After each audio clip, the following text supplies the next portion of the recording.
નમસ્કાર। ગુજરાતમાં દિવસે ને દિવસે નશાનું પ્રમાણ વધતું જાય છે। એમાંય ખાસ કરીને જે ડ્રગ્સનું પ્રમાણ અત્યારે ગુજરાતમાં વધી રહ્યું છે અને ઉઠતા ગુજરાત બનવા જઈ રહ્યું છે, ત્યારે આજે ગુજરાત NSUI દ્વારા શહેરના કિસાનપરા ચોક ખાતે અર્ધનગ્ન થઈ અને વિરોધ દર્શાવવામાં આવ્યો છે। અમારું માનવું છે કે હાલ જે લાખો કરોડો રૂપિયાનું ડ્રગ્સ ગુજરાતમાં પકડાય છે, આ ક્યાંથી આવી રહ્યું છે, કોણ મોકલી રહ્યું છે, એને પકડવાના બદલે ખાલી ને ખાલી માત્ર આપણા ગૃહમંત્રી મોટી મોટી વાતો કરે છે। આજે સ્કૂલ, કોલેજ, યુનિવર્સિટીઓમાં ડ્રગ્સનું પ્રમાણ ખૂબ મોટી માત્રામાં વધી રહ્યું છે। આપણા યુવાઓની જિંદગી બરબાદ થઈ રહી છે।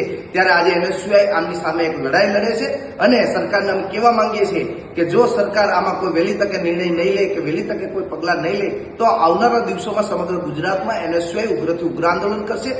આવનારી યુવા પેઢીને બચાવવા માટે થઈ અને NSUI રોડ ઉપર ઉતરે અને આંદોલન કરશે।